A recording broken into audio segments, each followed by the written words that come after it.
Good morning class. हम लोग हमारा नया यूनिट स्टार्ट कर रहे हैं सीयूटी के सिलेबस में, जो कि हमें दिया गया है electromagnetic induction and alternating currents. और ये हमारा चैप्टर नंबर 6 रहेगा, that is electromagnetic induction.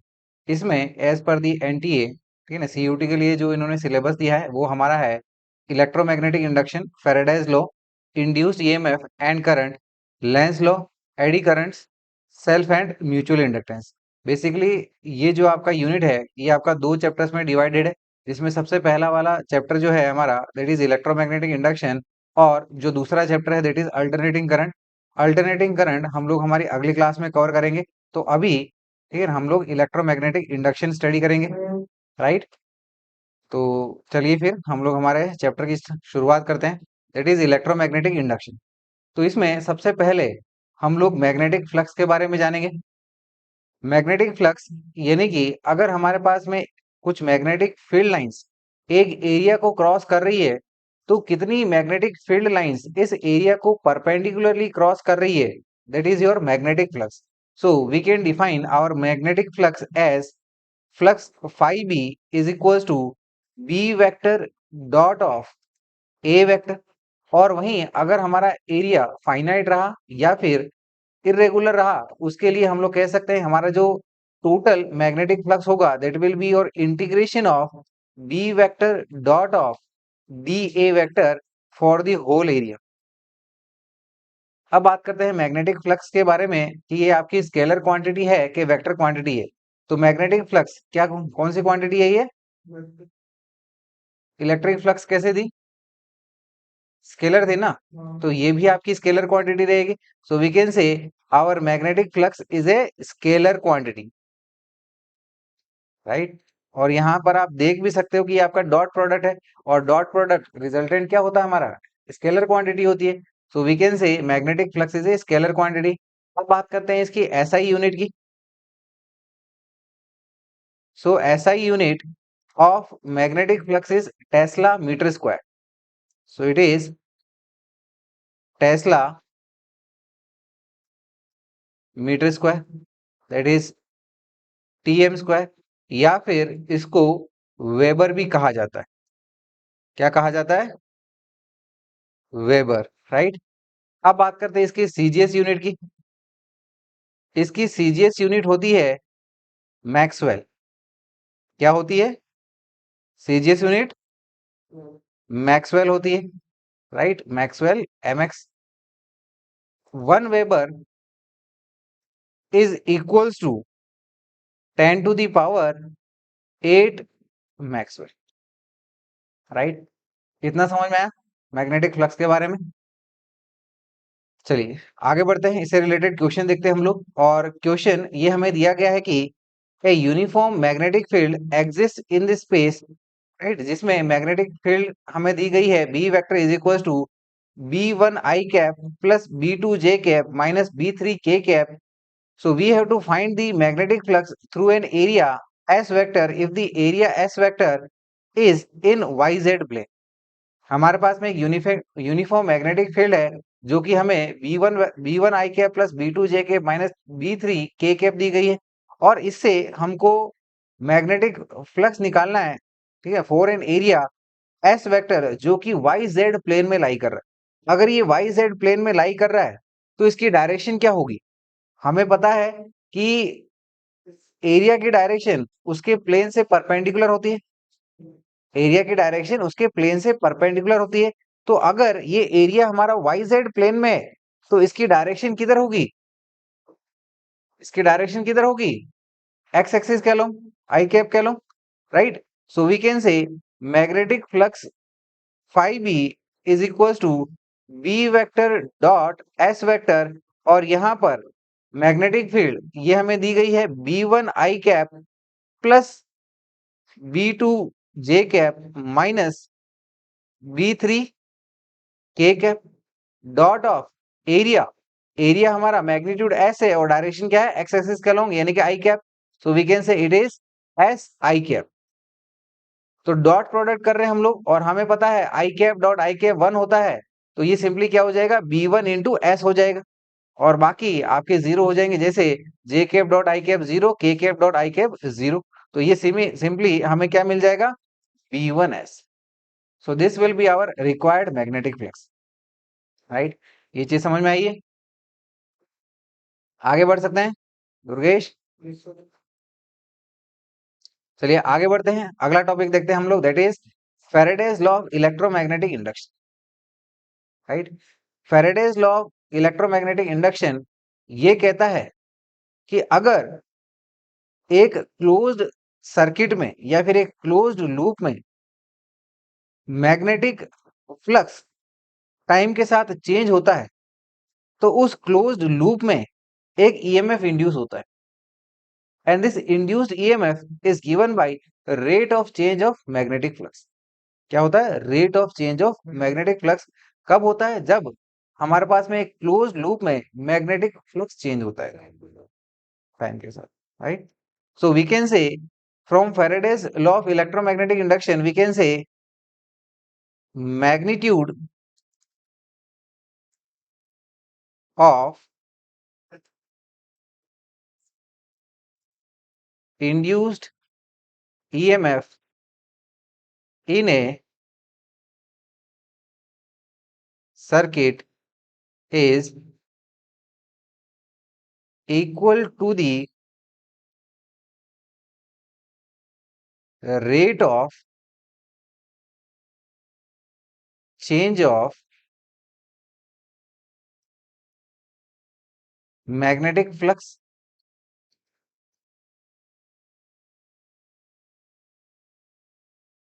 through the circuit. So we can say induced EMF E is equals to mod of d phi b upon dt, right. तो induced EMF कितना होगा? Rate of change of flux that is d phi B upon d t. अब बात करते हैं Lenz law.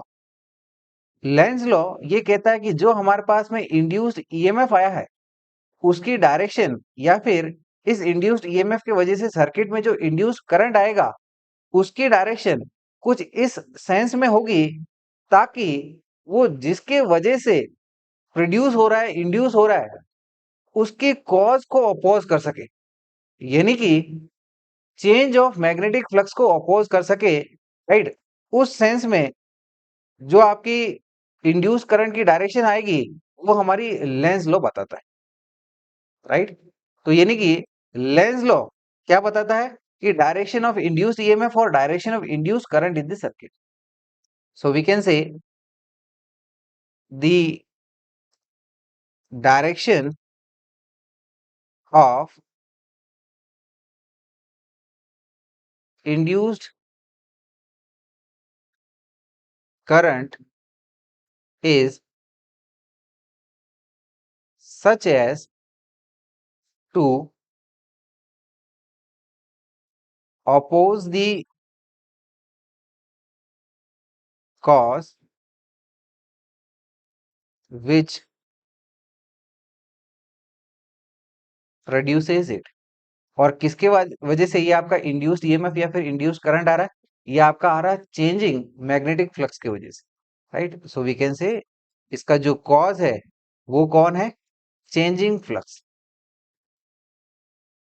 Right. तो यहां पर फैराडेज लॉ को लेते हुए और लेंज लॉ को कंसीडर करते हुए हम लोग कह सकते हैं कि our induced EMF will be minus of d phi B by d T, right. यानी कि अगर हमारा मैग्नेटिक फ्लक्स इंक्रीज हो रहा है तो जो इंड्यूस्ड ईएमएफ है वो चाहेगा कि मैग्नेटिक फ्लक्स डिक्रीज हो, और अगर मैग्नेटिक फ्लक्स सर्किट में डिक्रीज हो रहा है तो इंड्यूस्ड ईएमएफ कुछ इस सेंस में आएगा कि आपका जो मैग्नेटिक फ्लक्स है वो डिक्रीज ना हो पाए, उसको इंक्रीज कराने की वापस कोशिश करें, राइट।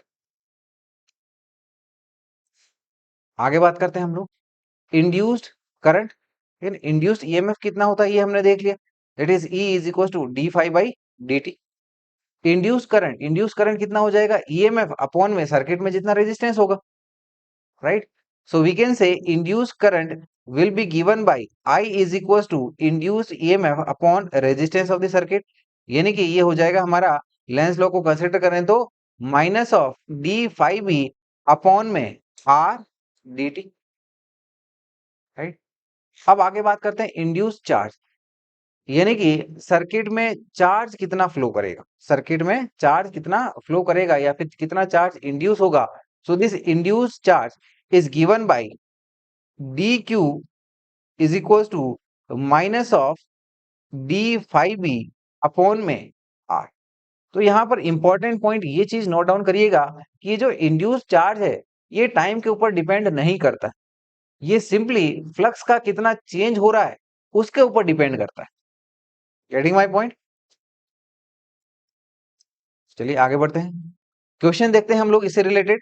क्वेश्चन ये हमें दिया गया है कि a coil with an average diameter of 0.02 metre is placed perpendicular to a magnetic field of 6000 tesla. एक कॉइल है जिसका एवरेज डायमीटर 0.02 मीटर हमें दिया गया है और इसको मैग्नेटिक फील्ड से परपेंडिकुलर रखा गया है और मैग्नेटिक फील्ड का मैग्नीट्यूड हमें 6000 टेस्ला दिया गया। If the induced EMF is 11 volt, अगर इस कॉइल में इंड्यूस्ड ईएमएफ हमारा 11 वोल्ट है तो हमें पूछा जा रहा है कि the magnetic field is changed to 1000 tesla in 4 second, so what is the number of turns in the coil. अगर कॉइल में मैग्नेटिक फील्ड को, ठीक है ना, 6000 टेस्ला से 1000 टेस्ला कर दिया जाए 4 सेकेंड में, राइट, तो इस कॉइल के नंबर ऑफ टर्न्स कितने हैं ये हमसे पूछा जा रहा है। आ रही बात समझ में? तो बच्चों हमें पता है कि इंड्यूस्ड ईएमएफ ये क्या होता है, d phi B upon d t, अगर एक कॉइल हुई तो। वहीं अगर एन नंबर ऑफ कॉइल्स हुई तो टोटल इंड्यूस्ड ईएमएफ कितना हो जाएगा, it is equal to N into d phi B upon में डी टी। अब देखिएगा यहाँ पर नंबर ऑफ टर्न्स ये तो कांस्टेंट है, कॉइल का एरिया भी कांस्टेंट है, इसका सिंपली इसके ऊपर में जो मैग्नेटिक फील्ड है वो चेंज हो रही है, इसमें जो मैग्नेटिक फील्ड है वही आपकी चेंज हो रही है। तो यहाँ पर अगर हम लोग मैग्नेटिक फ्लक्स की बात करें तो मैग्नेटिक फ्लक्स क्या होगा, बी इंटू ए, राइट, समझ में आ रही है।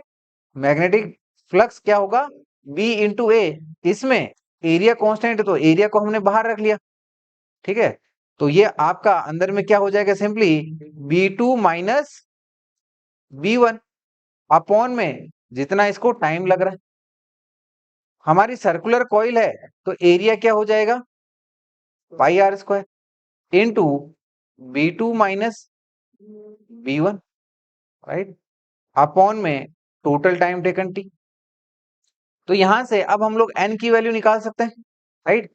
So we can say N is equal to, ये आपका ई टी हो जाएगा, N is equal to induced EMF into time taken upon में क्या मिल जाएगा, ये टर्म हमारा pi r square into B two minus B one.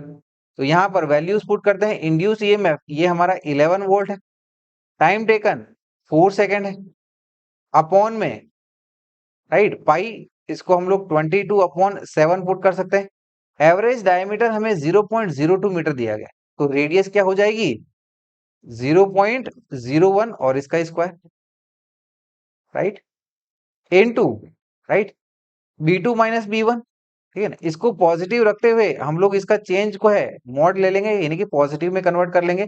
तो फाइनल ये हमारे पास में कितना आया 1000, इनिशियल कितना था 6000 टेस्ला, तो ये हमें मिल जाएगा, it is equal to, right. तो यहाँ पर देखेगा ये आपका 22 और 11 कट के यहाँ पर आपका 2 आ जाएगा, ये 2 और ये 4 कट के ये आपका 2 आ जाएगा, फिर 7 इंटू ऊपर में जाके 2 आपका 14 हो जाएगा। देयरफॉर ये हो जाएगा हमारा 14 अपॉन में, राइट, ये क्या बन जाएगा हमारा यहाँ पर, इसको हम लोग 10 की पावर -2 लिख सकते हैं, उसका स्क्वायर, यानी कि ये आ जाएगा हमारे पास में 10 की पावर -4 इंटू, राइट, 6000 माइनस 1000 यानी कि 5000। सो इट विल बी, राइट, ये हमारे पास में आ जाएगा सिंपली 14 इंटू 2, यानी कि ये बन जाएगा हमारा 28। तो number of turns in the coil कितनी है हमारी? 28 है। आगे बढ़ते हैं, क्वेश्चन देखते हैं हम लोग इसमें। क्वेश्चन दिया गया है कि a coil consist of 200 turns of wire having a total resistance of 2 ohm, right. एक कॉइल है जिसमें टोटल 200 नंबर ऑफ टर्न्स है और इसमें टोटल रेजिस्टेंस हमें 2 ओम का बताया गया। Each turn is a square of side 18 centimetre and a uniform magnetic field directed perpendicular to the plane of the coil is turned on, right? तो यहाँ पर जो स्क्वायर एरिया है वो आपका स्क्वायर शेप का है, जिसमें से हर एक साइड की लेंथ कितनी है? 18 सेंटीमीटर, और इसको यूनिफॉर्म मैग्नेटिक फील्ड में रखा गया है जो कि इसके प्लेन से परपेंडिकुलर है, राइट। फिर बोला गया if the field changes linearly from 0 to 0.5 tesla in 0.8 second, then what is the magnitude of induced EMF and current in the coil while the field is changing? तो बोला गया है कि अगर इसके ऊपर से जो मैग्नेटिक फील्ड है 0.5 टेस्ला से 0.80 सेकंड, आपका 0 से 0.5 टेस्ला में चेंज हो रही है 0.8 सेकंड्स में, तो इसमें राइट कोइल में इंड्यूस्ड ईएमएफ कितना होगा और इंड्यूस्ड करंट कितना होगा, राइट, जब ये आपकी फील्ड चेंज हो रही है। तो इसके लिए हमें इंड्यूस्ड ईएमएफ और इंड्यूस्ड करंट पूछा जा रहा है। तो हमें पता है कि induced EMF is given by d phi B upon d t, और वहीं अगर कोइल में एन नंबर ऑफ टर्न्स हुई तो ये इंड्यूस्ड ईएमएफ कितना हो जाएगा? N into D phi B upon में D T, right. So it will be simply, यहाँ पर फील्ड चेंज हो रही है, एरिया चेंज नहीं हो रहा, तो चेंज इन फ्लक्स कितना हो जाएगा? A into B two minus B one upon में total time taken T. Values put करते हैं, एन की वैल्यू ये कितनी है हमारी? 200 हमें दी गई है, इनटू एरिया, ईच साइड हमारी कितनी है? 18 सेंटीमीटर की। स्क्वायर का एरिया क्या हो जाएगा? सर्कल का होता है वो स्क्वायर है, साइड स्क्वायर, राइट। तो ये हो जाएगा हमारा 18, इसको मीटर में चेंज कर लेंगे तो 18 इंटू 10 की पावर माइनस 2 इसका आपका स्क्वायर। फिर मैग्नेटिक फील्ड का चेंज यानी कि mod of final magnetic field 0.5 minus initial, right, upon में total time taken that is equal to 0.8, right. तो इसको फर्दर सॉल्व करते हैं तो ये हो जाएगा हमारा 200 इंटू, ठीक है, 18 का स्क्वायर यानी कि 324 इंटू 10 की पावर माइनस 4 इंटू ये आ जाएगा 0.5 अपॉन में 0.8, तो ये मिल जाएगा हमें 4.05 वोल्ट। तो ये आ गया हमारा कॉइल का इंड्यूस्ड ईएमएफ। तो इसी की बेसिस पर हम लोग कह सकते हैं कि हमारा जो इंड्यूस्ड करंट होगा वो क्या आ जाएगा? इंड्यूस्ड ईएमएफ अपॉन में रेजिस्टेंस ऑफ द कॉइल। तो इंड्यूस्ड ईएमएफ ये हमारा 4.05 अपॉन में 2, तो ये आ जाएगा हमारे पास में अप्रोक्सीमेटली 2 एम्पियर्स। सौरभ, समझ में आ रही है? आगे बढ़े, अगला टॉपिक देखते हैं, that is motional EMF. Motional EMF यानी कि अगर हम लोग मैग्नेटिक फील्ड को कांस्टेंट रखें, राइट, और इस एरिया वेक्टर और मैग्नेटिक फील्ड के बीच में जो एंगल है उसको भी कांस्टेंट रखें, और अगर आप एरिया को चेंज करें, राइट, तो जो हमारे पास में कॉइल में इंड्यूस्ड ईएमएफ होगा वो हमारा मोशनल ईएमएफ होगा। कैसे? मान लीजिएगा कि हमारे पास में ये इस प्रकार से यू शेप्ड रेल है और इसमें ये हमारा एक पीक्यू कंडक्टर है और इसको हम लोग इजीली स्लाइड कर सकते हैं। जब इसको स्लाइड करेंगे तो इसका ओवरऑल एरिया बढ़ेगा, ठीक है ना। अगर पास में लाओगे तो एरिया कम होगा और दूर लेके जाओगे तो एरिया बढ़ेगा। तो अगर एरिया में चेंज आ रहा है यानी कि फ्लक्स में चेंज आएगा, और अगर फ्लक्स में चेंज आ रहा है यानी कि सर्किट में एक इंड्यूस्ड ईएमएफ आएगा, राइट। तो लेट अस से हमारा जो ये पीक्यू कंडक्टर है जिसकी वजह से यहाँ पर देखिएगा ये एक क्लोज एरिया बन रहा है, राइट। इसकी लेंथ लेट अस से हमारी एल है और इसको हम लोग मैग्नेटिक फील्ड से परपेंडिकुलर v वेलोसिटी से खींच रहे हैं, ठीक है, v वेलोसिटी से स्लाइड कर रहे हैं। तो इसमें जो सर्किट है इसमें जो इंड्यूस्ड ईएमएफ होगा it will be given by induced EMF E is equals to magnetic field B into length of the conductor into velocity या फिर speed of this conductor, right? So it is simply BLV, याद रहेगा ये। और इसमें जो हमारा induce current होगा, it will be given by induced EMF upon resistance, यानी कि ये आ जाएगा हमारा BLV कौन में आर, राइट। आगे बात करते हैं general form of motional EMF, right. तो अगर हम लोग एक कोई सिंपली कंडक्टर को v वेलोसिटी से मैग्नेटिक फील्ड में, ठीक है ना, v वेलोसिटी से उसको खींच रहे हैं, तो उसके अंदर में जो इंड्यूस्ड ईएमएफ आएगा, this induced EMF will be given by, in general it is equals to E is equals to integration of v vector cross of b vector dot of dl vector. तो इसके कुछ cases हम लोग study करते हैं, यानी कि अगर हमारे पास में जो कंडक्टर है वो सेमी सर्कुलर सर्कल के फॉर्म में हुआ और इसको हम लोग मैग्नेटिक फील्ड से इसका प्लेन को परपेंडिकुलर रखते हुए ऊपर की तरफ v स्पीड से खींच रहे हैं, तो इसके अंदर जो इंड्यूस्ड ईएमएफ आएगा वो किस प्रकार होगा, राइट। तो देखिए इसमें हम लोग इंड्यूस्ड ईएमएफ देखेंगे कि किस प्रकार से इसकी पोलैरिटी डेवलप होगी, इसका इंड्यूस करंट कैसे आएगा, ठीक है ना। तो सबसे पहले अगर आपको इंड्यूस्ड ईएमएफ की डायरेक्शन निकालनी है, तो हम लोग कर सकते हैं कि अगर हमारे पास में एक चार्ज हो, पॉजिटिव चार्ज हो, जो मैग्नेटिक फील्ड में, ठीक है ना, कुछ स्पीड से मूव करता है, तो उसके ऊपर में फोर्स कितना आता है, F is given bye Q into V vector cross of B vector, अगर ये हम लोग पॉजिटिव चार्ज कंसिडर करें, यानी कि इसके ऊपर में फोर्स किस डायरेक्शन में लगेगा उसके बारे में हम लोग कह सकते हैं। तो जैसे यहाँ पर ये आपका सेमी सर्कुलर वायर है, तो इसके P और ये Q एंड को ज्वाइन कर दो, तो ये हमें इसकी इक्विवेलेंट लेंथ मिल जाएगी। क्या मिल जाएगी? इसकी इक्विवेलेंट लेंथ।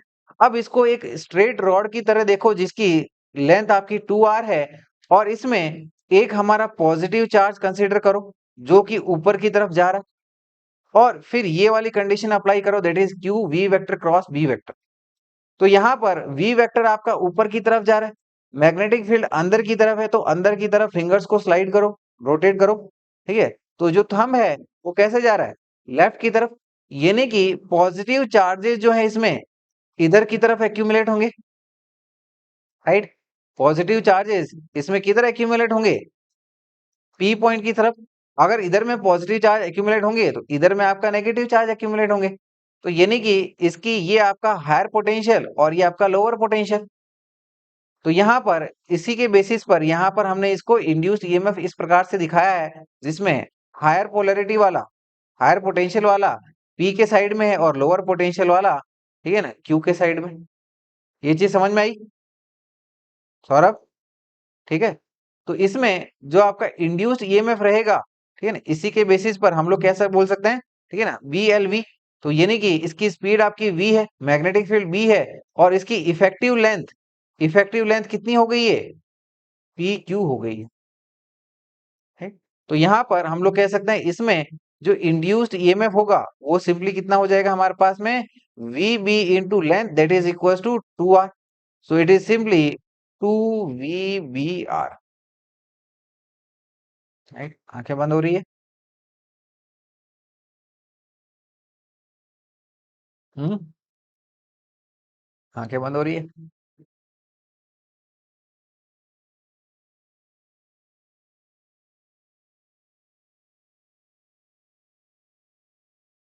चलिए अगला इसमें केस देखते हैं, सर्कुलर लूप, राइट। तो अगर हम लोग एक सर्कुलर लूप को, ठीक है ना, मैग्नेटिक फील्ड जो इस प्रकार से दी गई है उसको हम लोग राइट की तरफ v स्पीड से लेके जाते हैं, तो इसकी जो इफेक्टिव लेंथ है वो क्या हो जाएगी हमारी? इसके डायमीटर वाली, ठीक है, इसके डायमीटर वाली इसकी इफेक्टिव लेंथ हो गई, यानी कि 2r हो गई। और इसको हम लोग v स्पीड से लेके जा रहे हैं मैग्नेटिक फील्ड से परपेंडिकुलर, और इसकी ये लेंथ से परपेंडिकुलर, तीनों ही चीजें परपेंडिकुलर होनी चाहिए, राइट। ठीक है, मैग्नेटिक फील्ड, ये आपका लेंथ ऑफ द कंडक्टर, और इसकी ये आपकी स्पीड, ठीक है। तो यहाँ पर आप देखिएगा अगर हम लोग इसको पॉजिटिव चार्ज को इधर मोशन होते हुए देखें तो यहाँ पर पॉजिटिव चार्ज किधर जाएगा, ठीक है ना, ये देखिए राइट की तरफ जा रहा है, मैग्नेटिक फील्ड अंदर की तरफ है, ठीक है ना, अंदर की तरफ फिंगर्स को कर्ल करो तो थंब कैसे आ रहा है, ऊपर की तरफ, यानी कि पॉजिटिव चार्ज किधर एक्यूमुलेट होगा, इधर की तरफ, तो नेगेटिव चार्ज नीचे की तरफ, यानी कि ये हमारा हायर पोलैरिटी और ये आपका लोअर पोटेंशियल वाला टर्मिनल।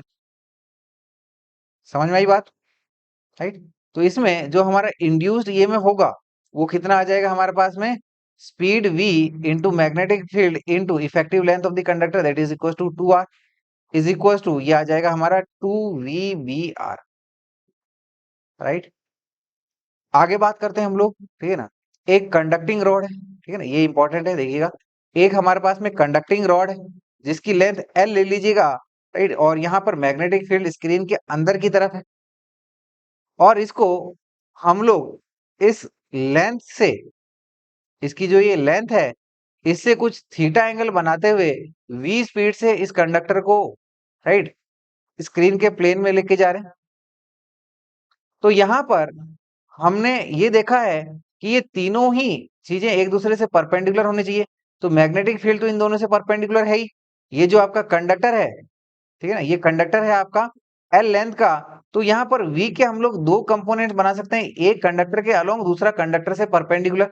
तो कंडक्टर से परपेंडिकुलर ये हमारा कितना हो जाएगा, v साइन थीटा, अगर ये एंगल हमारा थीटा है तो, राइट। तो यहाँ पर वेलोसिटी का परपेंडिकुलर कंपोनेंट इसके लेंथ से कितना आ जाएगा हमारा, v साइन थीटा, और हमें यही चाहिए होता है, राइट।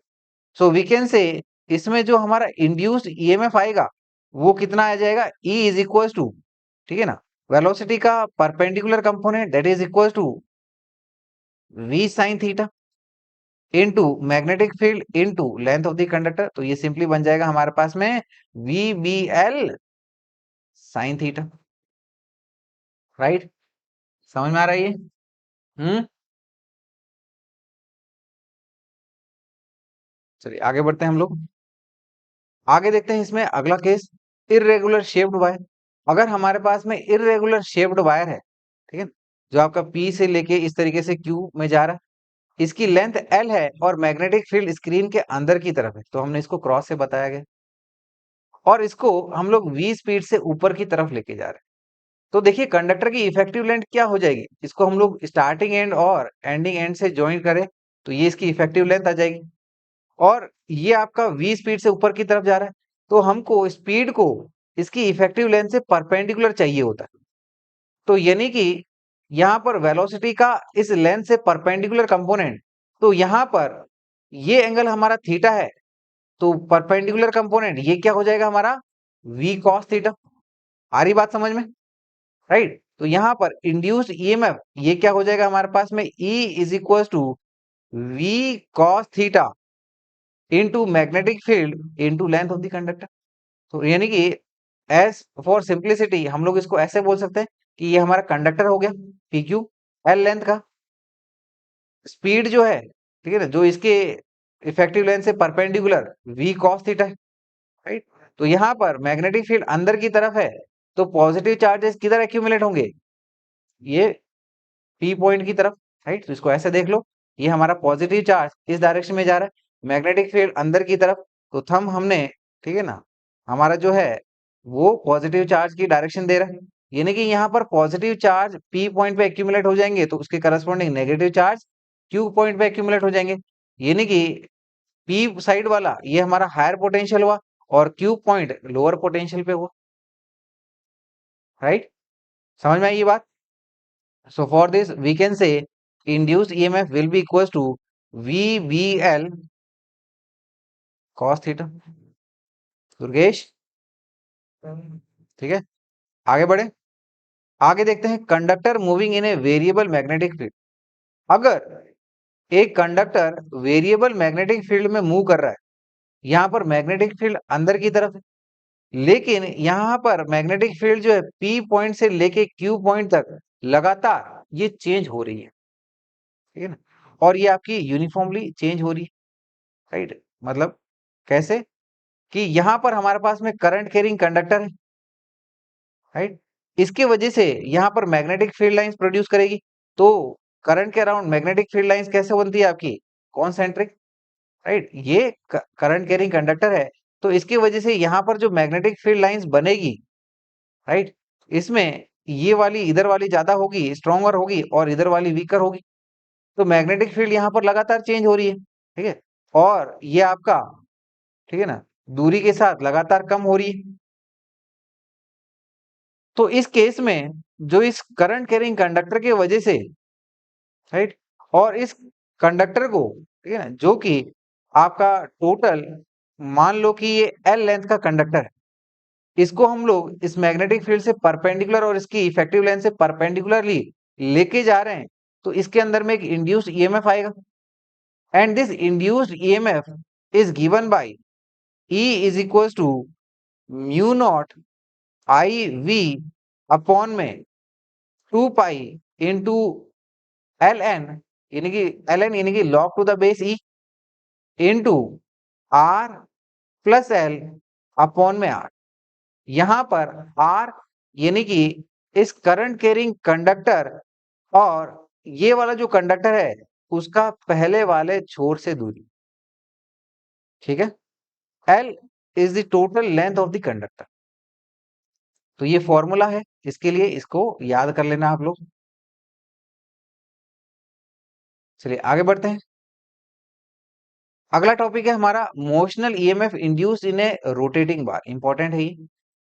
अगर हमारे पास में एक सिंगल रॉड है जिसको हम लोग इस प्रकार से सर्कल में घुमाएं, ठीक है, इसका एक एंड सर्कल का सेंटर बना रहा है और इसको हम लोग इस प्रकार से सर्कल में घुमाए जा रहे हैं, जिसमें मैग्नेटिक फील्ड जो है इसके प्लेन से परपेंडिकुलर है, एंड लेट अस से, राइट, इसकी एंगुलर वेलोसिटी ओमेगा है। एंगुलर वेलोसिटी कितनी है? ओमेगा है। इसकी लेंथ एल है। तो इसमें इस रॉड में जो इंड्यूस्ड ईएमएफ आएगा वो हो जाएगा हमारे पास में E is equal to B omega L square upon में 2। समझ में आ रही बात? तो इसमें ये भी याद रखना, अगर हमारे पास में कितनी भी नंबर ऑफ रॉड्स है, ठीक है ना, कितनी भी नंबर ऑफ रॉड्स है, लेकिन उसमें जो इंड्यूस्ड ईएमएफ आएगा वो ये इतना ही रहेगा, B omega L square upon. यानी कि चाहे ये आपका पूरी तरह से डिस्क ही क्यों ना हो, एक डिस्क भी अगर यहाँ पर इस यूनिफॉर्म मैग्नेटिक फील्ड में ओमेगा एंगुलर वेलोसिटी से रोटेट होती है, तो उसके अंदर में ये इंड्यूस्ड ईएमएफ कितना होगा? B omega L square upon 2। याद रहेगा ये, B omega L square upon 2, right. अब बात करते हैं इसमें इंड्यूस्ड ईएमएफ की पोलरिटी। तो देखिएगा इस इंस्टेंट पे हम लोग ये आपका पॉजिटिव चार्ज कंसिडर कर ले। इस इंस्टेंट पे इसकी डायरेक्शन कैसे? ऊपर की तरफ, राइट। तो यहाँ पर पॉजिटिव चार्ज ऊपर की तरफ जाता रहेगा, मैग्नेटिक फील्ड अंदर की तरफ, ठीक है। तो यानी कि थंब क्या दे रहा है? पॉजिटिव चार्ज की डायरेक्शन। ये किधर में जाएगा सौरभ? ध्यान दो, ठीक है ना। पॉजिटिव चार्ज ये आपका पी एंड पे पहुंचेगा, यानी कि पी एंड पे इस रॉड का हायर पोटेंशियल हो जाएगा और क्यू एंड लोअर पोटेंशियल वाला होगा। यानी कि यहाँ पर पोलरिटी देखिएगा, राइट, सेंटर की तरफ हायर पोटेंशियल और दूसरे वाले एंड की तरफ लोअर पोटेंशियल हो जाएगा, राइट। तो यानी कि ये सिंपली आपका इस प्रकार से हो जाएगा। समझ में आई बात? राइट। आगे बढ़े। सौरभ, सौरभ बोलेगा तो ही बढ़ेंगे। बढ़े।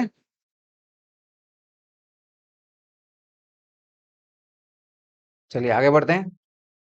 क्वेश्चन देखते हैं। इसमें क्वेश्चन देखिएगा, ये हमें दिया गया है कि the horizontal component of the earth's magnetic field at a place is 4 into 10 to the power minus 4 Tesla and the dip is 45 degree, right.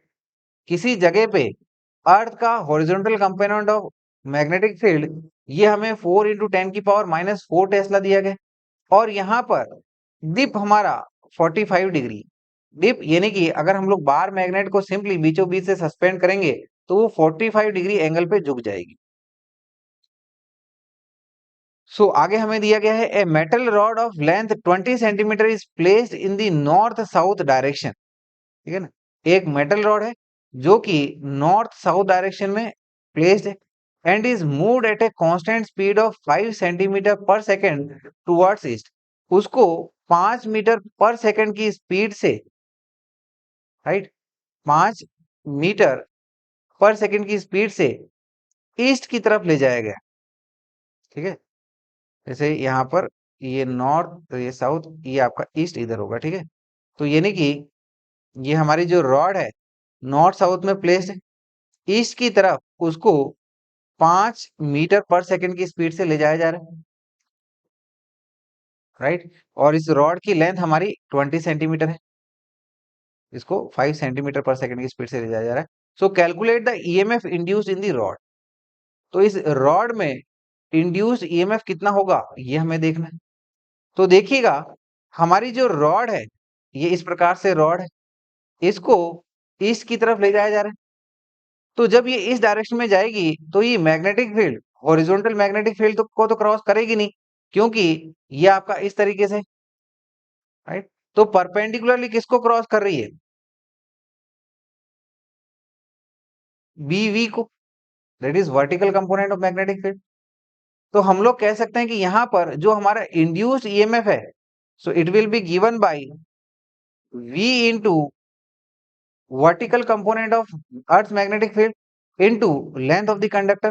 तो यहाँ पर स्पीड v और vertical component of magnetic field, इसको हम लोग horizontal component of magnetic field से कैसे निकालते हैं, we know tan theta is equal to bv upon bh, therefore bv is equal to, ये आ जाएगा हमारे पास में bh into tan theta into length of the conductor, right. Values put करते हैं हम लोग, तो यहाँ पर स्पीड ये हमारी 5 सेंटीमीटर पर सेकंड दी गई है, 5 सेंटीमीटर पर सेकंड यानी कि 5 इंटू 10⁻⁻2 मीटर पर सेकंड इंटू BH, ये हमारा कितना है 4 into 10⁻⁻4 into 1045 degree into length of the rod, ये हमारी 20 सेंटीमीटर है, तो ये हो जाएगा 20 इंटू 10⁻⁻2, राइट।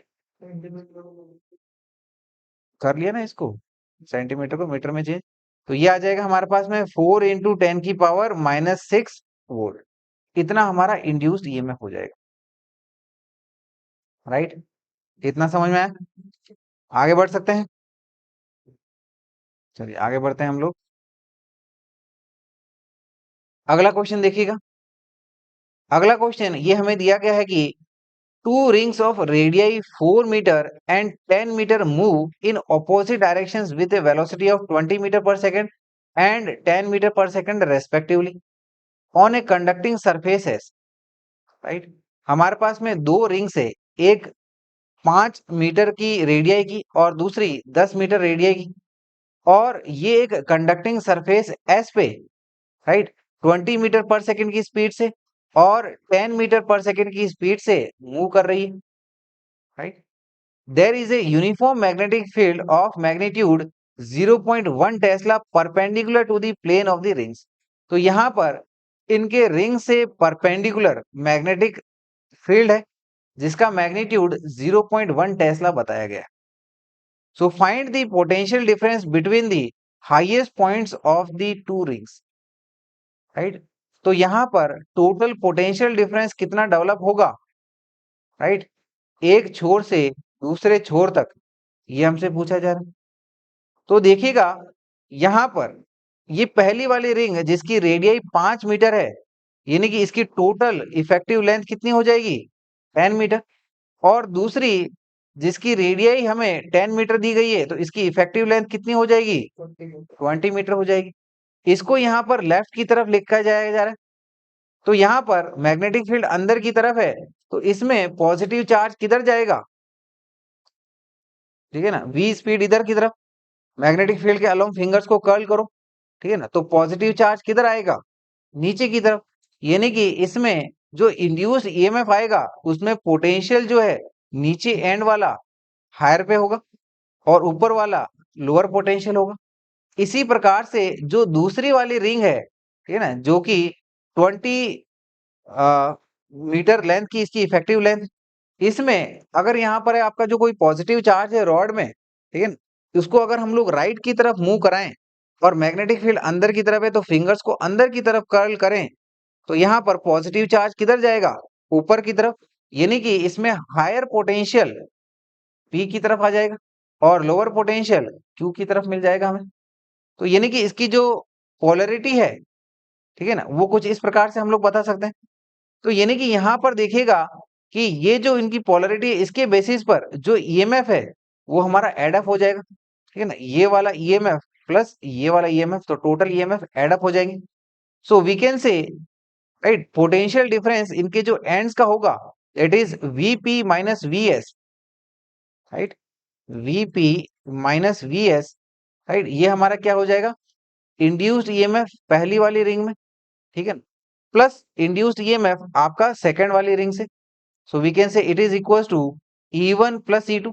ये क्यों किया, इनकी पोलरिटी को देखते हुए, राइट। तो इंड्यूस्ड ईएमएफ पहली वाली रिंग में ये हमें कितना मिल जाएगा, it is equal to V1, magnetic field constant है B into length L1 of this ring, right. इसी प्रकार से दूसरी वाली रिंग के लिए क्या हो जाएगा, V2 into B into effective length of the second ring. तो यहां से मैग्नेटिक फील्ड को हम लोग B को कॉमन ले लेते हैं, तो ये मिल जाएगा ब्रैकेट के अंदर में V1L1 प्लस V2L2, राइट। अब यहाँ पर सभी की वैल्यूज पुट कर लेंगे। मैग्नेटिक फील्ड ये हमें कितनी दी हुई है, 0.1 Tesla. So this is 0.1 into पहले वाले की स्पीड कितनी है, 20 मीटर पर सेकेंड, इसकी effective length 10 metre, plus second वाली रिंग की स्पीड ये हमारी 10 है और इसकी इफेक्टिव लेंथ 20 आ गई। So it will be 0.1 into ये 2 इंटू 10 यानी कि 200 plus 10 into 20 that is equal to 200, right. तो इसको सॉल्व करने पे इसकी वैल्यू हमें मिल जाएगी 40 वोल्ट, राइट। समझ में आइए, आगे बढ़ सकते हैं दुर्गेश, ठीक है, आगे बढ़े, चलिए आगे बढ़ते हैं। अगला टॉपिक देखते हैं हम लोग। अगला टॉपिक है हमारा rotational EMF, right, rotational EMF. अगर कांस्टेंट मैग्नेटिक फील्ड्स के बीच में हम लोग एक कॉइल को रखें और उसको एक कांस्टेंट एंगुलर वेलोसिटी ओमेगा से रोटेट कराएं, तो इस कॉइल में एक इंड्यूस्ड ईएमएफ आएगा। क्यों आएगा, क्योंकि इसके अक्रॉस फ्लक्स चेंज हो रहा है। फ्लक्स बेसिकली हमारा क्या होता है, ठीक है ना, बी ए कॉस थीटा, यानी कि इसको मैग्नेटिक फील्ड के चेंज कराने से फ्लक्स को आपका इंड्यूस किया जा सकता है, एरिया को चेंज करने से किया जा सकता है। तो मैग्नेटिक फील्ड को भी चेंज करने से हमने देख लिया, एरिया को चेंज करने से भी देख लिया, या फिर अगर हम लोग मैग्नेटिक फील्ड और एरिया के बीच में एंगल को चेंज कर दें तो उससे भी हमारा मैग्नेटिक फ्लक्स का चेंज आ सकता है। तो इसके लिए हम लोग क्या करते हैं, एक कॉइल को लेते हैं, एक यूनिफॉर्म मैग्नेटिक फील्ड के अंदर रखते हैं उसको और फिर घुमा देते हैं। तो जब घुमाएंगे तो एंगल थीटा चेंज होगा और एंगल थीटा के चेंज होने से इस कॉइल में इंड्यूस्ड ईएमएफ आएगा, राइट। और ये जो इंड्यूस्ड ईएमएफ होगा इसको हम लोग रोटेशनल ईएमएफ कहते हैं और इसकी वैल्यू अगर हमारे पास में n नंबर ऑफ टर्न्स हुए कॉइल में तो ये हो जाएगा हमारे पास में n into area of the coil into magnetic field into angular speed omega into sine omega T. इसको हम लोग बोल सकते हैं शॉर्ट में E naught sine omega T, where E naught is N A B omega, यानी कि ये आपका इंड्यूस्ड ईएमएफ की मैक्सिमम वैल्यू, ठीक है, जिसको हम लोग शॉर्ट में ई नॉट से लिख रहे हैं, राइट। आगे बात करते हैं हम लोग इंड्यूस्ड इलेक्ट्रिक फील्ड की, राइट। अगर हमारे पास में एक कॉइल है और उसमें फ्लक्स चेंज हो रहा है, राइट, तो इसमें जो हमारी इंड्यूस्ड इलेक्ट्रिक फील्ड आएगी, ठीक है ना, उसको हम लोग इंड्यूस्ड ईएमएफ के सेंस में बता सकते हैं कि हमें पता है कि induced EMF E is given by minus of d phi B upon में डी टी, और इंड्यूस्ड ईएमएफ बेसिकली आपका पोटेंशियल डिफरेंस ही तो है, और पोटेंशियल डिफरेंस को हम लोग कैसे लिख सकते हैं, E vector dot DL vector से फॉर ए क्लोज्ड लूप, यानी कि ये आ जाएगा हमारे पास में E vector dot of DL vector, right. अगला टॉपिक देखते हैं हम लोग, सेल्फ इंडक्शन। ठीक है, सेल्फ इंडक्शन, अगर हमारे पास में एक सर्किट में एक इस प्रकार से सोलोनॉइडल कॉइल को लगा दे, ठीक है, और यहाँ पर एक रेजिस्टेंस आर है जिसके थ्रू हम लोग सर्किट में करंट को चेंज कर सकते हैं, ये हमारा वेरिएबल रेजिस्टेंस है। तो अगर यहाँ पर सर्किट में करंट चेंज होगा,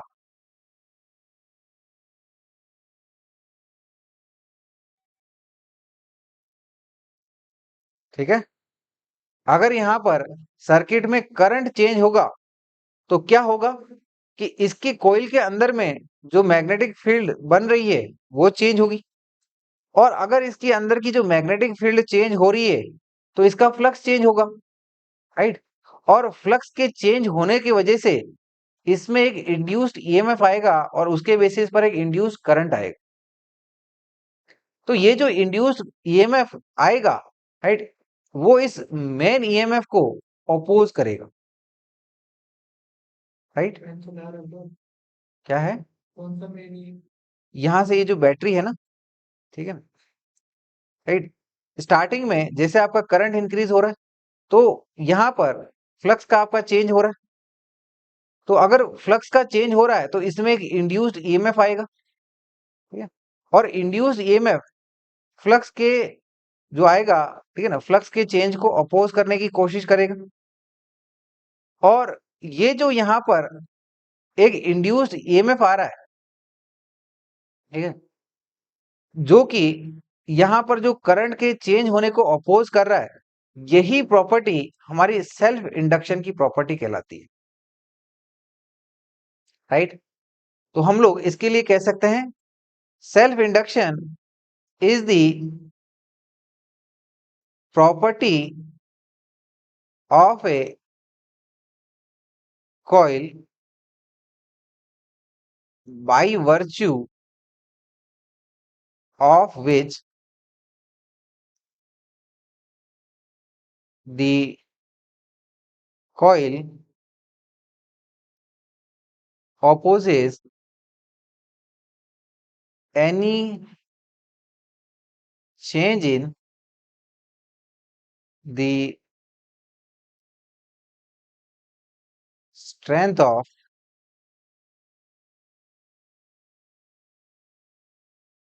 current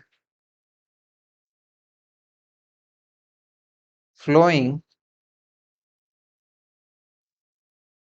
through it by inducing an EMF in itself, right। तो सिंपली क्या है, इस सर्किट में अगर हम लोग करंट चेंज करेंगे, राइट, तो ये जो कॉइल है इस करंट के चेंज को अपोज करने के लिए एक इंड्यूस्ड ईएमएफ डेवलप करेगी, और यही ईएमएफ का इंडक्शन होने की जो प्रॉपर्टी है यही हमारी क्या कहलाती है, सेल्फ इंडक्शन। अब इसमें बात करते हैं हम लोग कोएफिशिएंट ऑफ सेल्फ इंडक्शन की, राइट। तो coefficient of self induction, right, this is given by L is equal to magnetic flux phi B upon में करंट आई, राइट। या फिर इसको हम लोग इंड्यूस्ड ईएमएफ के सेंस में बता सकते हैं, जो कि हो जाएगा इंड्यूस्ड ईएमएफ अपॉन में D I by d T, right. अगला टॉपिक देखते हैं हम लोग, Kirchhoff's second law for an inductor. Kirchhoff's second law for an inductor, late us से ये हमारा सर्किट है जिसमें एक हमारी बैटरी कनेक्टेड है, एक रेजिस्टर जिसका रेजिस्टेंस आर है, और इंडक्टर जिसका इंडक्टेंस एल है, ठीक है, वो इस प्रकार से कनेक्टेड है। तो किरचॉफ सेकंड लॉ क्या कहता है कि हमारा क्लोज्ड लूप में टोटल पोटेंशियल डिफरेंस कितना होता है, जीरो होता है, राइट। तो इसी को हम लोग इस लूप के अकॉर्डिंगली अप्लाई कर लेंगे जिसमें एक इंडक्टर है, राइट। तो लेट अस से इसमें करंट जो है वो इस डायरेक्शन में फ्लो कर रहा है, और हमें पता है कि करंट आपका हायर पोटेंशियल से लोअर पोटेंशियल में फ्लो कर रहा है, तो रेजिस्टेंस में ये वाला एंड हायर पोटेंशियल पे और ये आपका लोअर पोटेंशियल पे। फिर करंट इसी डायरेक्शन में जा रहा है, मेन करंट, तो ये वाला आपका हायर पोटेंशियल पे, ये आपका लोअर पोटेंशियल पे हुआ, राइट। तो इसके अक्रॉस पोटेंशियल डिफरेंस कितना हो जाएगा, लेट अस से V1 है जो कि आपका IR हो जाएगा, और इसके अक्रॉस पोटेंशियल डिफरेंस कितना हो जाएगा, inductance L into di/dt, right. इतना समझ में आया। सो केवीएल, ठीक है ना, यानी कि Kirchhoff second law for an inductor, इसके लिए हम लोग कह सकते हैं कि it will be given by total potential difference across a closed loop is zero, right.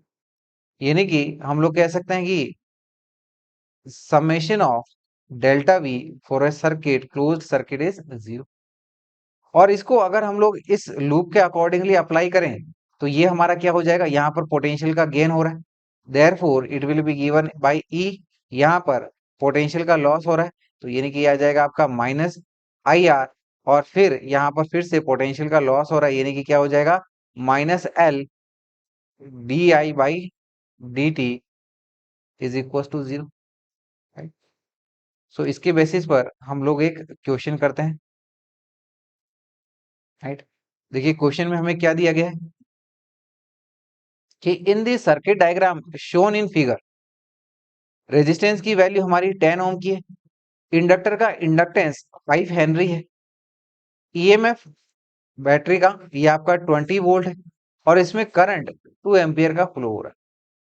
This current is decreasing at a rate of -1 ampere per second, so find potential difference VB at this instant. तो यहाँ पर VA minus VB ये कितना है, ये हमें find करना। तो यहाँ पर हमें करंट की डायरेक्शन बताई गई है जो कि इस डायरेक्शन में, तो करंट अगर ध्यान दीजिएगा, करंट अगर इस डायरेक्शन में फ्लो कर रहा है, राइट, यानी कि ये ऐसे जा रहा है, तो ये आर वाला के अक्रॉस में ये आपका हायर पोटेंशियल हुआ और ये आपका लोअर पोटेंशियल हुआ, इंडक्टर के अक्रॉस ये आपका हायर पोटेंशियल, ये आपका लोअर पोटेंशियल, बैटरी में यहाँ पर ये आपका हायर पोटेंशियल, ये आपका लोअर पोटेंशियल। तो हम लोग यहाँ पर, ठीक है ना, केवीएल अप्लाई कर लेते हैं। So we can say applying KVL, ठीक है ना। तो केवीएल अप्लाई करते हैं, तो इसके लिए हम लोग बोल सकते हैं कि VA, ठीक है ना, केवीएल क्या हो जाएगा हमारा VA, ठीक है ना, ये वाला पोटेंशियल VA और यहाँ का पोटेंशियल VB, राइट। तो इसके लिए हम लोग बोल सकते हैं कि VA पोटेंशियल का लॉस हो रहा है, यानी कि क्या हो जाएगा ये आपका -IR, फिर से यहाँ पर पोटेंशियल का लॉस हो रहा है, यानी कि क्या आ जाएगा -L di/dt, और फिर से यहाँ पर देखिएगा पोटेंशियल का लॉस हो रहा है, that is -E is equal to VB हो जाएगा, केवीएल हमने अप्लाई कर दिया। तो ये हो जाएगा हमारे पास में VA minus VB is equal to IR plus L di/dt plus E, values put करते हैं सभी की, तो ये हो जाएगा हमारे पास में 2 इंटू 10 प्लस 5 इंटू करंट हमारा डिक्रीज हो रहा है किस रेट से, -1 एम्पियर पर सेकेंड, तो ये आ जाएगा आपका -1 प्लस 20 इज इक्वल टू, ठीक है, ये आ जाएगा आपका 20 माइनस 5 प्लस 20, यानी कि ये आ जाएगा हमारे पास में सिंपली 35 वोल्ट, राइट। समझ में आई ये बात अच्छे से, पक्का।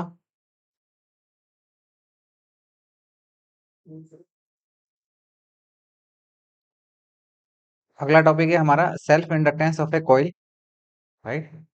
तो अगर हमारे पास में एक कॉइल है जिसमें n नंबर ऑफ टर्न्स है और इसकी रेडियस लेटर से r है, तो इसका जो सेल्फ इंडक्टेंस होगा it will be given by L is equal to mu naught n square pi r by 2। आगे बात करते हैं हम लोग self inductance of a solenoid. तो लेट अस से हमारे पास में एक सोलेनॉइड है, राइट, जिसका क्रॉस सेक्शन एरिया ए है और इसकी लेंथ एल है और इसकी टर्न डेंसिटी स्मॉल एन है। टर्न डेंसिटी यानी कि total number of turns upon total length of the solenoid. तो इसकी जो सेल्फ इंडक्टेंस होगी, it will be given by L is equal to mu naught into turn density का square into cross section area into length of the solenoid. इसको हम लोग यहाँ पर n को n अपॉन एल से सब्सटीट्यूट कर सकते हैं और इसको उससे रिप्लेस करने पर हमको इसकी वैल्यू मिल जाएगी mu naught into capital N square into area A upon में total length of the solenoid, right. यहाँ पर कैपिटल N यानी कि total number of turns in the solenoid बता रहा है, अपॉन में टोटल आपकी ये लेंथ L है। अब बात करते हैं energy stored in an inductor, ठीक है ना।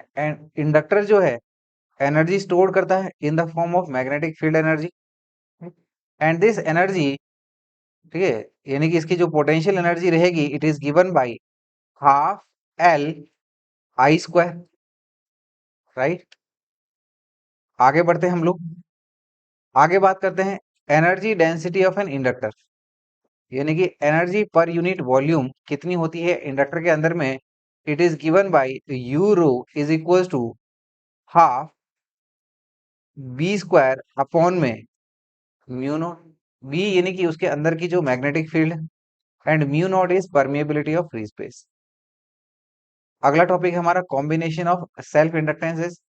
इसमें सबसे पहला है इन सीरीज कॉम्बिनेशन।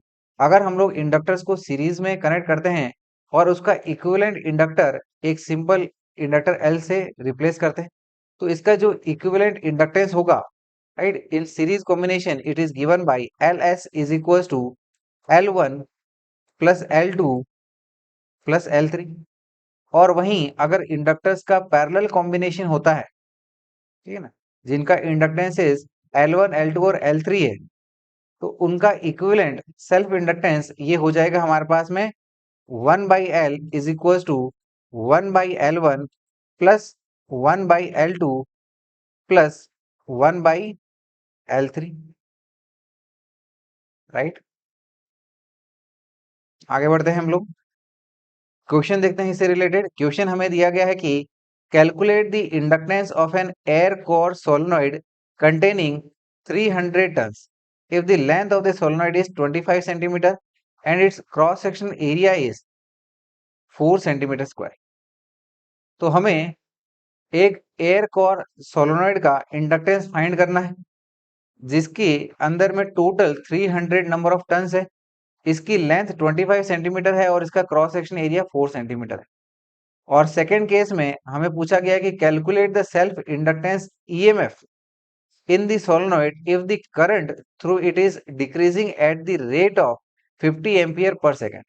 तो इस सोलेनॉइड में इंड्यूस्ड ईएमएफ कितना होगा अगर इसके अंदर में जो करंट है वो 50 एम्पियर पर सेकेंड के रेट से डिक्रीज हो रहा है। तो यहाँ पर सबसे पहले हमें सेल्फ इंडक्टेंस निकालना है और सेल्फ इंडक्टेंस के लिए फॉर ए सोलेनॉइड या फिर कॉइल, इसके लिए हमारे पास में फॉर्मूला होता है mu naught into total number of turns का square into area A upon में लेंथ एल। वैल्यूज पुट करते हैं हम लोग, म्यू नॉट यानी कि 4 पाई इंटू 10 की power -7 into total number of turns ये हमारी 300 है, तो 300 का स्क्वायर इंटू एरिया है हमारा 4 इंटू 10 की पावर -4 अपॉन में लेंथ ये है हमारी 25 सेंटीमीटर। 25 सेंटीमीटर यानी कि 25 इंटू 10 की पावर -2 मीटर। इसको सॉल्व करने पे इसकी वैल्यू आएगी हमारे पास में 1.81 इंटू 10 की power 6 Henry, right. Second part, यहाँ पर हमें ईएमएफ फाइंड करना है। तो इंड्यूस्ड ईएमएफ इसकी वैल्यू होती है हमारे पास में E is equal to L into DI/dt। Values put करते हैं। सेल्फ इंडक्टेंस ये हमारा आया 1.81 इंटू 10 की पावर -6 हेनरी इंटू DI/dt यानी कि किस रेट से यहाँ पर करंट में चेंज हो रहा है, ये हमें दिया गया है 50 ampere per second. So it is multiplied by 50, यानी कि ये आ जाएगा हमारे पास में 9.05 इंटू 10⁻³ या फिर इसको हम लोग बोल सकते हैं 9.05 मिलीवोल्ट, राइट। सही। आगे बढ़ते हैं हम लोग, अगला क्वेश्चन देखते हैं इससे रिलेटेड क्वेश्चन। ये हमें दिया गया है कि what inductance would be needed to store 1 kilowatt of energy in a coil carrying a 200 ampere current. तो एक कॉइल है जिसमें 200 एम्पियर का करंट फ्लो हो रहा है, तो इसके अंदर में एनर्जी कितनी स्टोर होगी ये हमसे पूछा जा रहा है। और बोला गया है कि 1 किलोवाट 3.6 इंटू 10⁻⁶ जूल्स के बराबर होता है। तो हमें पता है कि कोयल के अंदर में जो एनर्जी स्टोर्ड होगी ये होती है हमारे पास में हाफ Li², राइट। तो यहाँ पर इंडक्टेंस की वैल्यू हमें पूछी जा रही है, तो यहाँ से L की वैल्यू हम लोग बता सकते हैं, it is equal to 2U upon में I²। वैल्यूज पुट करते हैं तो ये हो जाएगा हमारे पास में 2 इंटू यू की वैल्यू, ठीक है ना, 1 किलोवाट है, तो यानी कि ये आपका है 3.6 इंटू 10⁻⁶ जूल्स अपॉन में करंट कितना है 200, तो ये हो जाएगा आपका 200 का स्क्वायर, यानी कि ये मिल जाएगा हमें 180 हेनरी, राइट। आगे बढ़ सकते हैं, अगला टॉपिक देखते हैं म्यूचुअल इंडक्टेंस, राइट।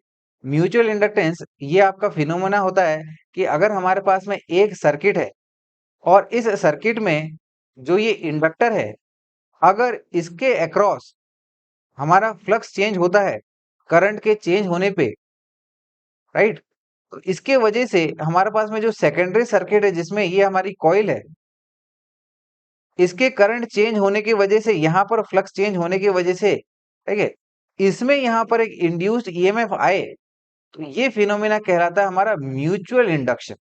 क्या कहलाता है? Mutual inductance. तो पहले तो हमारा सेल्फ इंडक्शन था, यानी कि यही वाले सर्किट में अगर करंट चेंज हो तो कॉइल में फ्लक्स चेंज होगा और उसकी वजह से इंड्यूस ईएमएफ आता है, राइट। तो यानी कि यहाँ पर सेल्फ इंडक्टेंस तो है ही है, साथ ही साथ एक दूसरी कॉइल जिसमें कोई हम लोग बैटरी कनेक्ट नहीं करके रख रहे हैं, सिंपली आपका ये क्लोज्ड सर्किट है और इसमें पहले प्राइमरी वाले में फ्लक्स चेंज होने की वजह से सेकेंडरी वाली कॉइल में फ्लक्स चेंज हो रहा है और उसी के वजह से एक इंड्यूस्ड ईएमएफ सेकेंडरी कॉइल में आ रहा है, तो ये फिनोमेना हमारा क्या कहलाएगा? Mutual induction, right. So for this we can say it is a phenomena of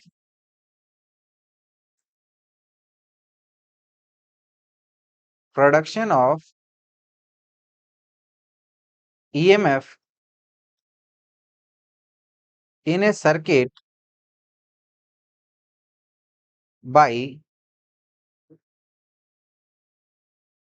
change in the current in adjacent circuit which is linked to the first by flux lines of magnetic field, right. आगे बात करते हैं coefficient of mutual inductance. तो जैसे हमने coefficient of self inductance देखा था, चल रहा है?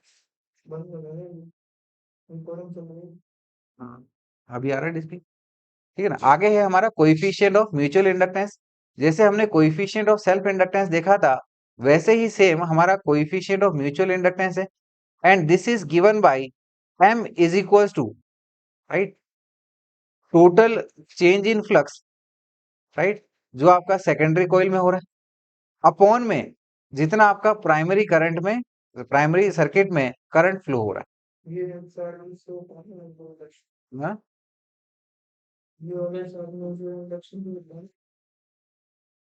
राइट।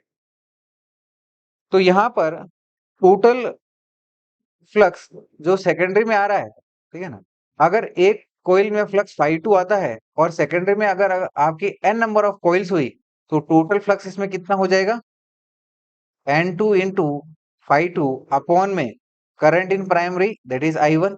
राइट, इसको हम लोग बता सकते हैं induced EMF in secondary coil upon rate of change of flux in rate of change of current in primary coil. Right, चलिए आगे बढ़ते हैं हम लोग।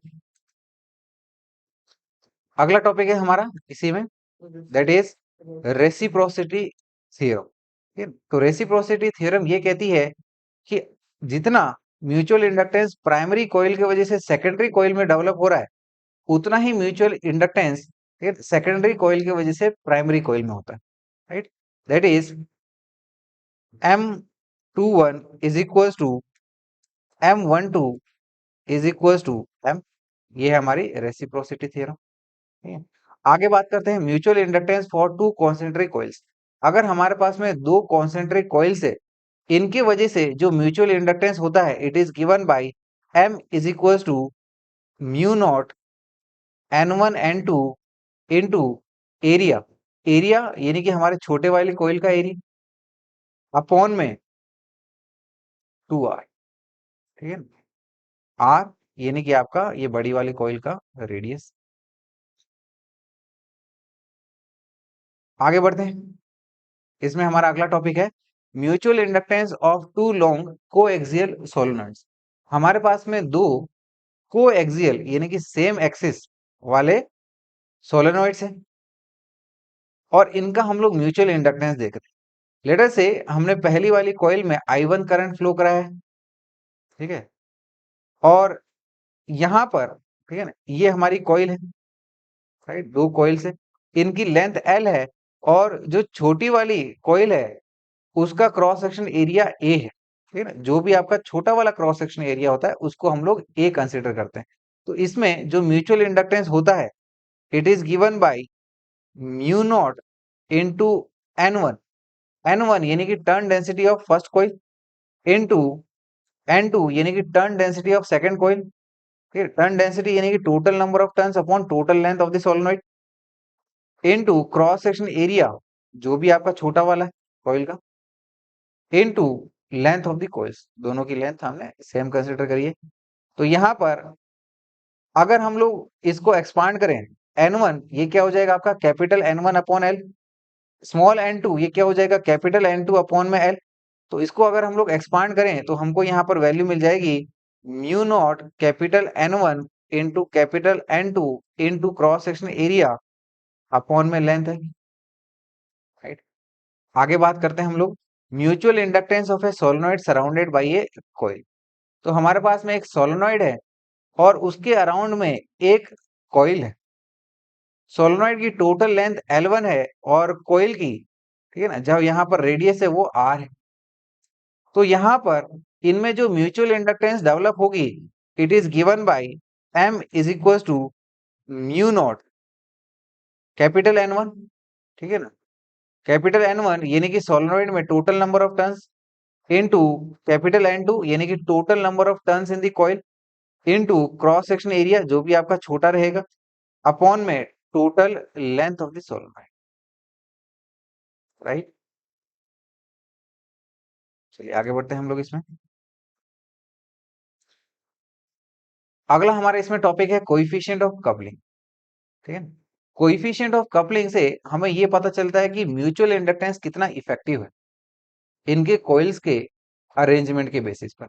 जैसे यहाँ पर, ठीक है ना, प्राइमरी कॉइल है, जितना ये आपका फ्लक्स डेवलप करेगी ये पूरा का पूरा आपका सेकेंडरी कॉइल में चला जाएगा, तो इसका कोएफिशिएंट ऑफ कपलिंग 1 रहेगा। राइट, तो बेसिकली इसको हम लोग इस प्रकार से बता सकते हैं, ठीक है ना, ये प्राइमरी ये सेकेंडरी कॉइल है, इनके बीच का ये एयर गैप है और कोएफिशिएंट ऑफ कपलिंग के ये आपका 0 से ज्यादा और 1 से कम होता है।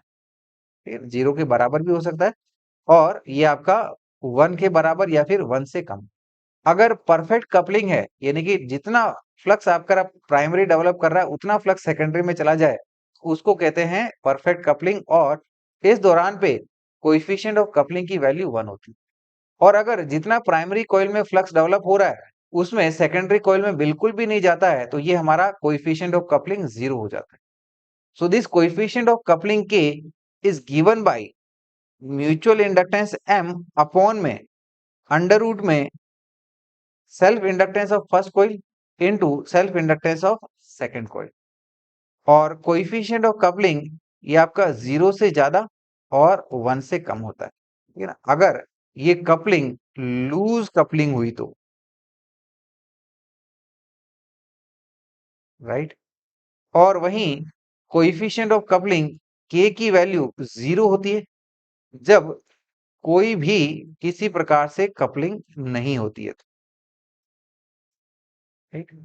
और कोएफिशिएंट ऑफ कपलिंग K की वैल्यू 1 होती है जब कपलिंग मैक्सिमम या फिर परफेक्ट कपलिंग होती है,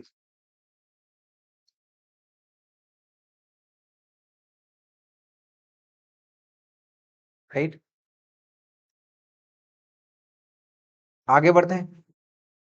अगला टॉपिक है हमारा combination of mutual inductance in series, right. तो हमारे पास में इंडक्टर्स है और उनके बीच में म्यूचुअल इंडक्टेंस हो रहा है, तो इनका जो इक्विवेलेंट इंडक्टेंस होगा, ठीक है, सीरीज कॉम्बिनेशन में अगर हम लोग बात करें तो ये हो जाएगा आपका L S is equal to L1, ठीक है ना, यानी कि coefficient of self inductance of the first coil plus coefficient of self inductance of the second coil plus minus 2 into mutual inductance. Plus minus ये इनके अरेंजमेंट के ऊपर depend करता है कि इनमें करंट सेम डायरेक्शन में फ्लो कर रहा है या फिर अपोजिट सेंस में फ्लो कर रहा है। फिर देखते हैं combination of mutual inductance in parallel. तो अगर ये पैरेलल में कनेक्टेड है और इनके बीच में म्यूचुअल इंडक्टेंस हो रहा है तो उसके लिए coefficient of inductance Lp is given bye L1 into L2 minus mutual inductance M का स्क्वायर अपॉन में L1 plus L2 plus minus 2M। ये प्लस माइनस उनमें करंट के फ्लो की डायरेक्शन के ऊपर डिपेंड करता है, राइट। चलिए इससे रिलेटेड क्वेश्चन देखते हैं हम लोग। क्वेश्चन ये देखिए हमें क्या दिया गया है कि calculate the mutual inductance between two coils when a current of 2 ampere changes to 6 ampere in 0.2 seconds and induces an EMF of 20 millivolt in the secondary coil. तो बोला जा रहा है हमें coefficient of mutual conductance inductance कैलकुलेट करना है, ठीक है ना, दो कॉइल्स के बीच में जिसमें एक कॉइल में करंट आपका 2 एम्पियर फ्लो कर रहा है और वो 0.2 सेकंड में 6 एम्पियर में चेंज हो रहा है, राइट। और इसकी वजह से 20 मिलीवोल्ट का ईएमएफ इंड्यूस हो रहा है सेकेंडरी कॉइल में। तो हमें पता है coefficient of mutual inductance M is given by induced EMF upon में rate of change of current that is DI by DT। तो वैल्यूज पुट करते हैं। इंड्यूस्ड ईएमएफ ये हमारा 20 मिलीवोल्ट यानी कि 20 इंटू 10 की पावर माइनस 3 वोल्ट अपॉन में change in current that is 6 minus 2 कितने टाइम में हो रहा है 0.2 सेकंड के टाइम में हो रहा है। So it will B 20 into 10 की पावर, ठीक है ना, ये आ जाएगा हमारे पास में माइनस 2 इंटू 0.2 अपॉन में 4। और ये हमारा सिंपली बन जाएगा 10 की पावर माइनस 3 हेनरी या फिर 1 मिली हेनरी, राइट। आगे बढ़ते हैं। अगला क्वेश्चन देखते हैं हम लोग। अगला क्वेश्चन ये हमें दिया गया है कि a straight solenoid has 50 turns per centimetre, यानी कि ये इसकी टर्न डेंसिटी होगी in primary and 200 turns in the secondary. Primary में 50 टर्न्स पर सेंटीमीटर दिए गए और सेकेंडरी में total 200 turns. The area of cross section of the solenoid is 4 centimetre square. तो सोलेनोइड्स का क्रॉस सेक्शन एरिया कितना है 4 centimetre square. So calculate the mutual inductance. तो म्यूचुअल इंडक्टेंस कितना होगा, ठीक है, इनके केस का ये हमसे पूछा जा रहा है। तो म्यूचुअल इंडक्टेंस ये हमें पता है it is given by mu naught N1 N2 into AL is equal to, ये हो जाएगा हमारे पास में म्यू नॉट N1 इंटू, ठीक है ना, पहले वाली प्राइमरी की तो हमें टर्न डेंसिटी दी हुई है और सेकेंडरी की टर्न डेंसिटी क्या हो जाएगी N2 अपॉन में लेंथ इनटू ये आपका AN। तो यहां पर ये L से L कैंसिल आउट करो, तो ये हमें सिंपली क्या मिल जाएगा, it is equal to mu naught N1 into N2 into cross section area A. Values put करते हैं, म्यू नॉट यानी कि 4 पाई इंटू 10 की पावर -7 इंटू टर्न डेंसिटी, ठीक है, ये हमें क्या दी हुई है, 50 टन्स पर सेंटीमीटर।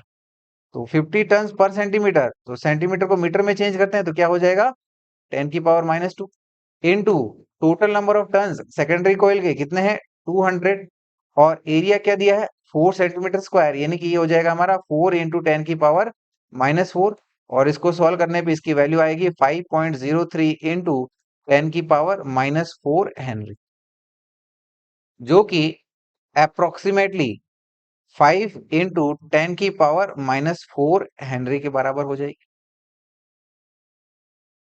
राइट। आगे बढ़ते हैं, अगला टॉपिक देखते हैं,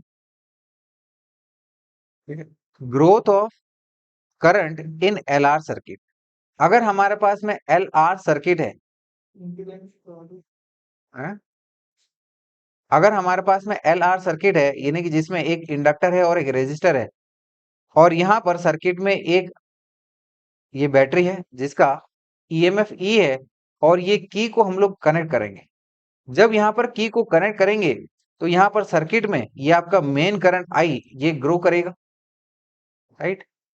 लेकिन क्योंकि यहाँ पर करंट चेंज हो रहा है तो कॉइल के अक्रॉस फ्लक्स चेंज होगा, तो ये एक इंड्यूस्ड EMF इंड्यूस करेगी, और जिसकी वजह से इस कॉइल में एक इंड्यूस करंट आएगा, तो इसका जो इंड्यूस करंट की डायरेक्शन आएगी वो मेन करंट के अपोजिट डायरेक्शन में आएगी, जिसकी वजह से जो हमारा नेट करंट है वो क्या हो जाएगा, main current minus induce current, और इसकी वजह से जो करंट डेवलप होगा it is given by I is equal to I naught, ठीक है ना, यानी कि मैक्सिमम करंट स्टेडी स्टेट वाला, into 1 minus e to the power minus R by L into tau.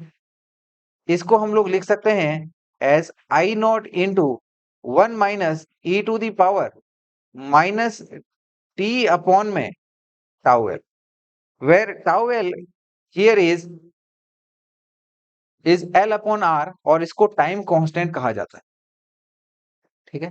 तो यहां पर I नॉट यानी कि maximum current, so we can say here I naught is I max, यानी कि सर्किट में जो मैक्सिमम करंट फ्लो करेगा ये हो जाएगा हमारे पास में E बाई आर, क्योंकि स्टेडी स्टेट में इंडक्टर कोई करंट फ्लो नहीं, सॉरी आपका कोई रेजिस्टेंस ऑफर नहीं करता, ठीक है।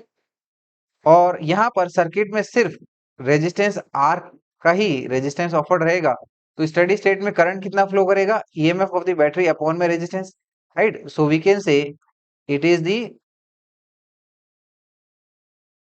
Steady state